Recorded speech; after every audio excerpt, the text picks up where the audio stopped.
Welcome to the Doug and Mike Show. I am Mike. And I'm Doug, and we have real conversations with real people. Mike, why don't you tell them who we have on the show today? Doug, man, we're kicking off 2019, the new year, with a great podcast with a dear friend of mine. Always love when we can kind of keep it local. We've ventured out through the episodes all the way up into Canada, but we're reeling this one back into Tallahassee, Florida. We have Jim Russell, who is who's a retired police officer here in the area. He's got an awesome story to tell. Jim, you and I met through the years.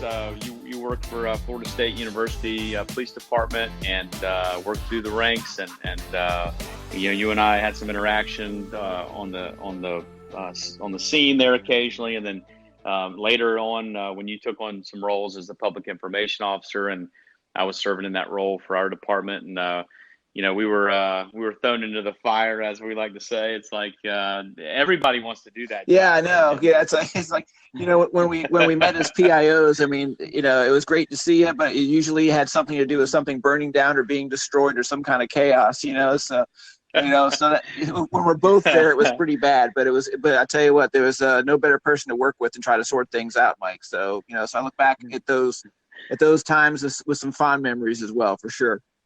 Well, Jim, one of the things we found interesting is in your holster, they might have found something besides a gun. They might have found paintbrushes. Can you talk about that? Yeah, it's actually when I started as a student at FSU back in '88, I never expected or had any kind of desire to be a cop. I thought it was a cool job, but never thought of myself doing it. And so I started off at FSU as a fine arts major, and I was going to be a fine artist. And the thing is, though, is as I got further and further into it, I realized that if I wanted to be in fine art, I was either going to be really rich or really poor, and the chances of being really rich were really slim.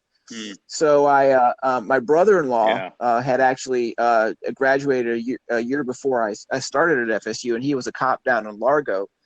And he asked me if I wanted to go for a ride along, and I thought, yeah, sure, why not? It sounds like that'd be fun.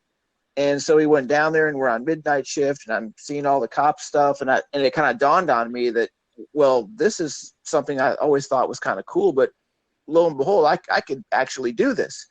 So I came back from my ride along, and it was during the summer, and my mom asked me, she said, well, what did you think? I said, Mom, I loved it. She, of course, was like, oh, no. And so I switched everything over to criminology, and I always stayed with my art. I always did it as something that I enjoyed, but my career was law enforcement. But as I retired this last February 2018, now I had a lot of time on my hands to go full speed back into my art, and so I've switched from being a law enforcement officer to a professional artist. So I've been doing art shows and selling art, making art, and it's really neat that I kind of view it as coming back full circle to where I started, and I'm really enjoying it. So it's really a neat retirement job to do at my own hours, my own pace. So it's a good thing. Now, before we get into the art, your life as an artist and the work you're doing, because I want to talk about that, because you do some really, really neat stuff. And what was it like, though, being in law enforcement on a university? I mean, FSU is a massive university, one of the largest in the country. Not just in size, but in popularity. So, I mean, what was that like? What was it like being on campus through those years? Well, when I first started, of course, I didn't expect to be at FSU for an entire career. I'm from Seminole County, Longwood, about 20 minutes north of Orlando. That's where I went to the police academy, and FSU was the first job I got. And I thought, I'll be here for a couple of years, and I'll go back down to Central Florida, and I'll be a cop down there. And frankly, the first couple of years, I'm like, there's, working at a university, there's things that happen. All the things that happen in the municipality happen, but they're more spaced out. And of course, when I'm a young, piss and vinegar cop, I want, action every second. But one of the neat things, though, is when you stick it out, you're there for 3, 4, 5, 6 years, you start realizing that your friends that are working at municipalities or big cities and that kind of thing wish they could be in your environment, because they're just getting hammered. They're going call to call to call to call. And one of the things I found working at FSU is, sure, you had the hot calls and got to make the lights go and that kind of thing, but you also got to interact with really neat people all the time. If you had a call that was ugly and and you wanted to go talk to a normal person that wasn't a cop, but just wanted to go talk to somebody that you knew on campus, you could find someone to talk to and interact with, and just kind of, it kept your focus that the world wasn't all bad. So as a career, it's something that it's a career that lends itself to good longevity. So you don't come out of it bitter and cynical and angry. And so for that, I really appreciate having worked at and stayed at FSU in that environment. And having been here in Tallahassee, we've had the worst things happen there, but it's not in every second of every day kind of thing. So I really liked being able to have my career paced at a pace that could be absorbed, at a reasonable rate. So in that sense, it was really, really a great career. That and if I was going to recommend somebody to get into law enforcement, I'd say consider university law enforcement. Yeah, that's what I was thinking. It's like we just made a recruitment video right there, Jim. Yeah. But then you bring up some really good points. I mean, it's a family. I mean, from what I've seen from the outside looking in at the university is, that's its own town. That's its own family. And you have people who are invested that have worked there their entire lives, and then they retire and stay here. Many of them, their parents or grandparents were professors there, and it's interesting to see them how they stay in the area, and they're still a part of that campus life. Yeah, and having been an alumnus there, and it was neat to be able to go to school there, give back to it, and still remain connected to this day. So it really is a family. And one of the things that people don't know is when you retire, you get faculty staff parking on campus for $15 a year even. So they don't forget you. There you go. I like it. Avoid the parking ticket. Very important. That's right. Just a sidebar thought. Do politics play a role in that? Like, for example, like does a mega booster or a real important professor, do they dabble and mess with PD? Sometimes they try. It really depends on who the law enforcement leadership is, and how they address that. When I started back there in '93, and there was a lot more influence back then. As a matter of fact, we had, and I won't name names, but we had command staff back then that told us that we were to be seen and not heard. That that if we got too active, we'd be told to kind of back it down a little bit because it was making the university look bad. But then fast forward to 2000 and 2006, when the current chief started there, he doesn't have any of that, and he's there have been attempts to put pressure on him, and of course that trickles down to to the rest of the staff, and he's sat, when I was working there, we'd sit in the office. He goes, Jim, when it comes down to it, because you can't be wrong by doing the right thing. Do the right thing. Great line. Yeah, and that's what stands up against anything, and those that try to influence for the wrong reasons, and when you push back for in doing the right thing, they go back to where they came from when the light shined on them. So you just got to stay your course. And so in that sense, I really appreciated the type of support that we got at the PD, because you could do your job, and it wasn't always like that. So I got to see it from both sides, and the way they got things set up over there right now is a pretty good gig. Jim, mental health is an important issue for you. I enjoyed the article you did last year with our local newspaper, and I think they published that out across different areas. Tell us a little bit about that journey for you. Like what's the impetus for mental health being such an important part of your life? Yeah, well, one of the things that it was something that I got involved in because I didn't really have a choice, in that I've learned that probably since my late teen years that I've had clinical depression. Now I didn't know that. I wouldn't have ever said that I had it. I just thought that I went through some bouts of some dark times, but in getting into law enforcement, as I went through that career, one thing that I found for me is that law enforcement didn't cause it, but it certainly aggravated it. And I noticed that as I got older and deeper into my career, that cumulatively those dark times would get deeper, longer, worse. And one of the things I learned is that untreated depression will get that way. And then into about 2008, 2009, 2010, things were getting pretty bad for me personally. I had a marriage that was growing apart, and other things were happening. And so I was really getting into a really, really bad spot. And I, a lot of what people will, who aren't afflicted by that, they'll look at their different options in life and they'll say, what can I do to make my life better? What can I do to deal with this? And for me, unfortunately, I had all these options on the table, and one of those options was unfortunately suicide. And so where most people might give that half a second and be, that's ridiculous. But for me, I stopped there and I'm like, that's an option. And again, when you're dealing with a mental illness, you're not thinking rationally. So I was looking at that as being a way out, and I was getting very preoccupied with how and when I was going to do it and that sort of thing. And I was very fortunate though, because we were working on suicide prevention programs simultaneously, just happened to be at FSU. And I asked a very renowned suicidologist who works on campus, Dr. Thomas Joyner, if he would help us develop that and would come by the station to talk to me about it. So when we did present, that I would be saying the right things. And as he explained it to me, I had this sort of epiphany sitting there in the conference room that it all came together. And I realized, I thought, my God, he's actually describing me. Oh, damn, Jim, that's powerful, bud. Yeah. And I played it cool. I didn't, say, oh my God, you're saving my life right now. But we did our thing. And I said, I need to go to the doctor. And I was too cool. I was too cool to go to a therapist. I went to my regular physician.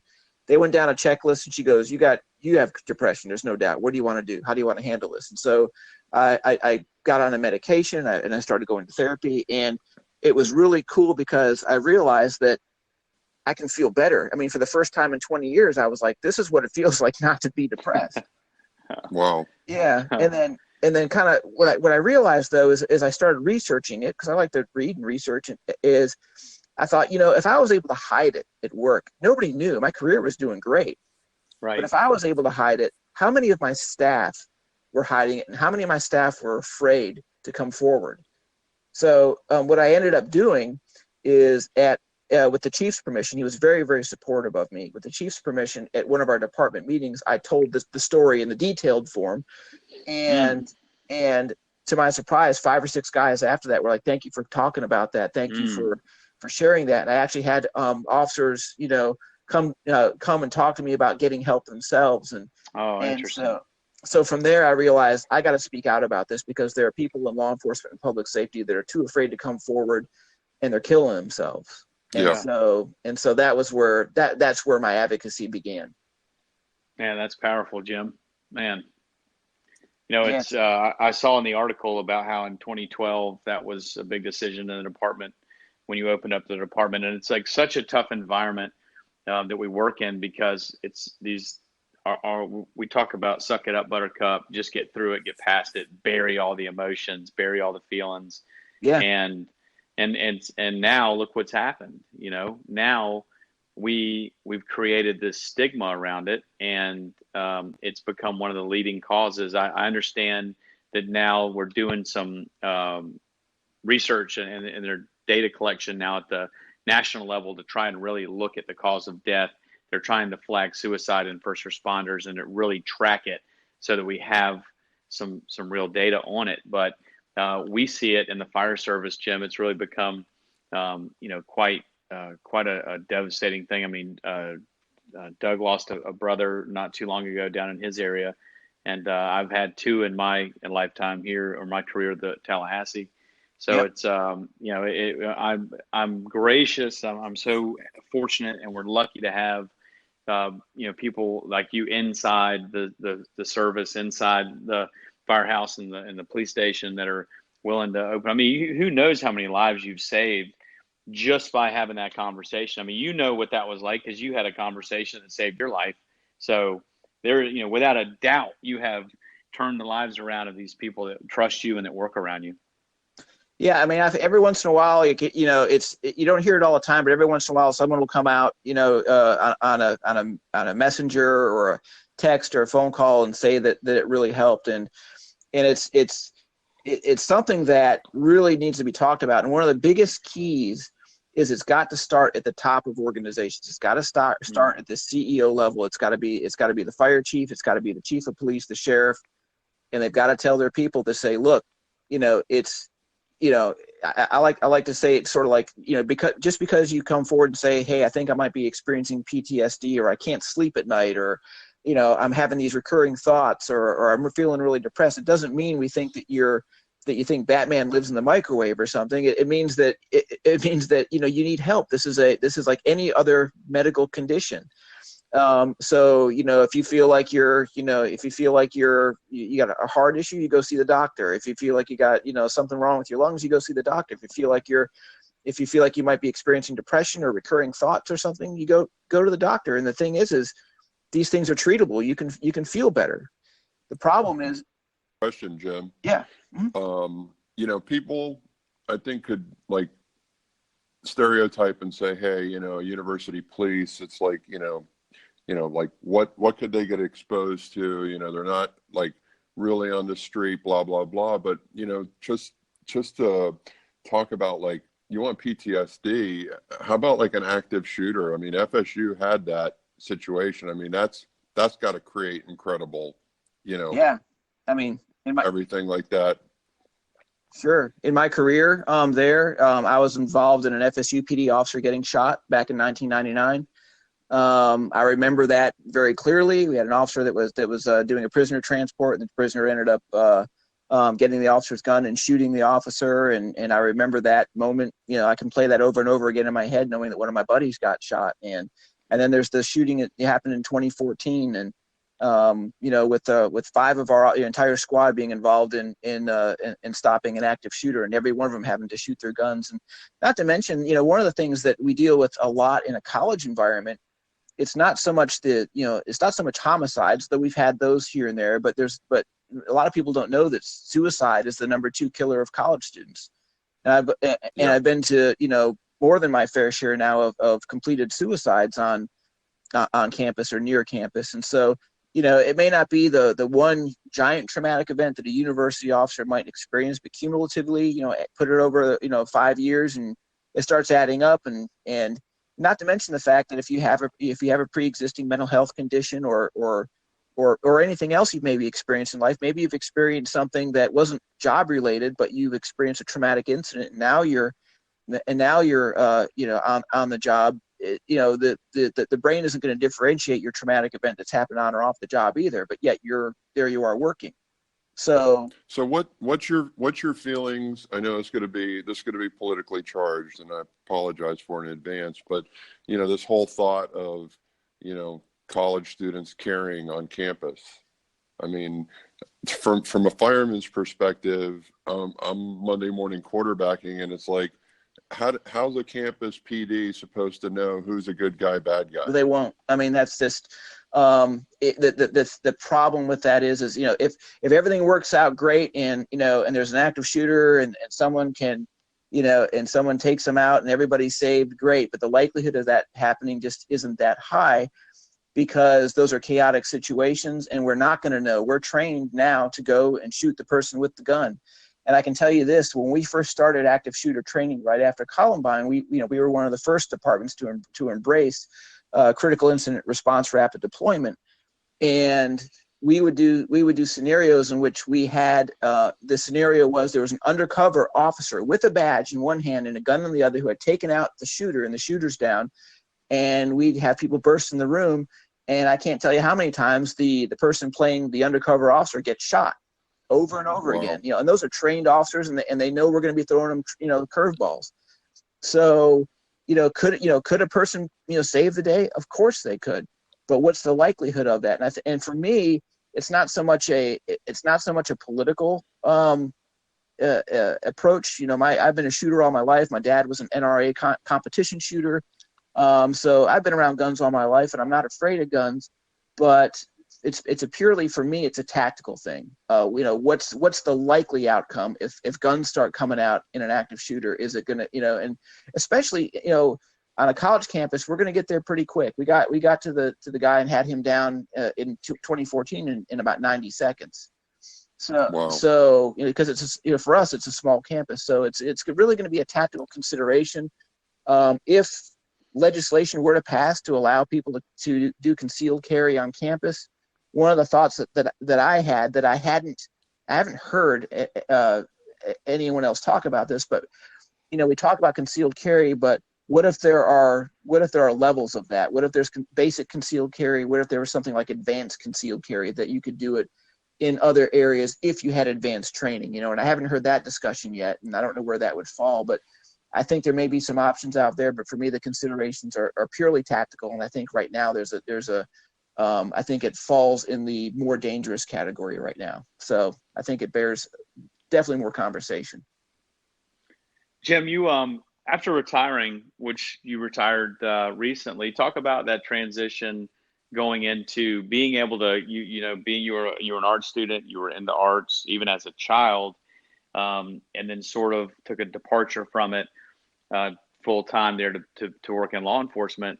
So tell us about that transition out of retirement, and then now that you're I see so much of your artwork now. I mean, I honestly, I see stuff on here, Jim, and I'm trying to figure out how you're able to crank it out so fast, man, because it all looks so perfect.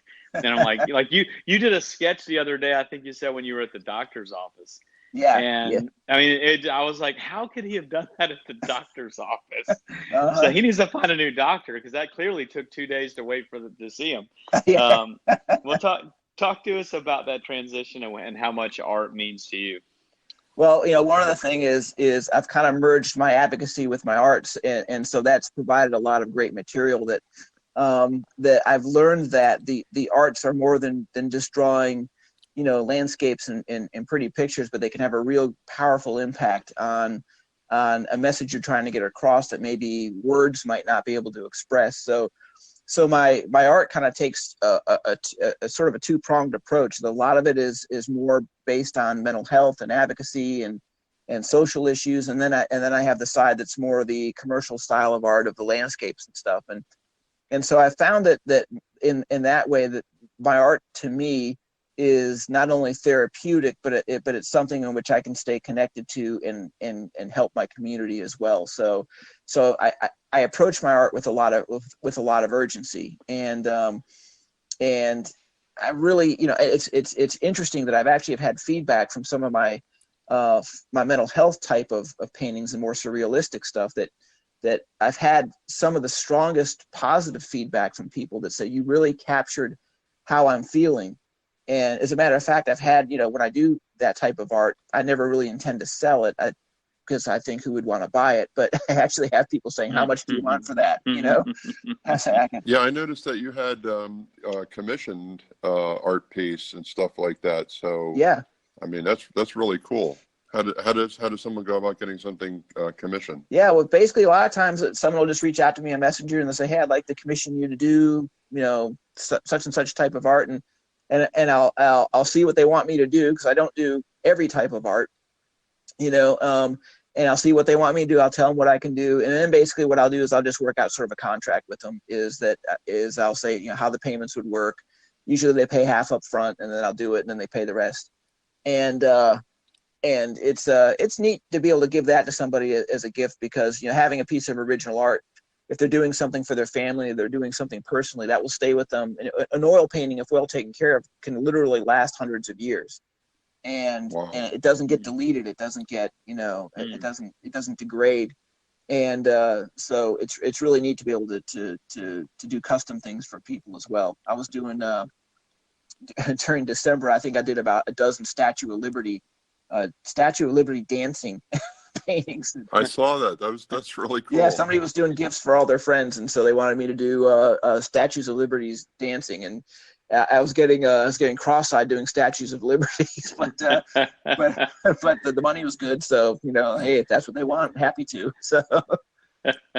Well, you don't know this, but I'm dabbling now in a simplistic art form of doodles, and I'm videotaping it as I do it, and it creates kind of like a little entertainment type of thing for people to watch. So good. I'm on my way. Yeah, some of my I've learned a lot of techniques on drawing people and just things that I've been stuck on, just doodling and having aha moments. When I'm just drawing things and drawing like dozens of hands or dozens of eyes, or and then realizing like, oh, that's how you do this. So that's doodling is nothing to be shunned at all. It's a good thing. Well, I hope Mike Bellamy heard that, because he's like one of my harshest critics. Mike, support that the arts. Is not true. Listen, the lighter somehow lit itself and was too close to that drawing, and I don't know how it burned. I don't know what happened. That was an accident, Doug. That was an accident. All right. We need to bring this in for a landing. So, Jim, how can our listeners find you? The quickest way to find me and the easiest way to find me is I have my own website. It's jimrussellart.com. And so go to jimrussellart.com, and it's got links to my social media on there. It's got a way to contact me. It's got my email address on there. So that's the best part to go primarily, and then from there you can branch out and find me all over the place. So jimrussellart.com, and they found me. Great, man. We need to get him to commission a piece for our FPF headquarters, Doug, down there on campus. Our firefighter, for sure. Yeah. I'd love to do that. That'd be fun. We have plenty of wall space in there, so it'd be a great addition. But Jim, listen, man, thank you so much. We appreciate your service to the community here, and all the work you're doing to bring attention to mental health. And like I mentioned before, I'm sure you've saved quite a few lives out of your uniform, probably as many as you did when you were wearing the uniform. So we're grateful for that. We thanks for taking the time out to be with us.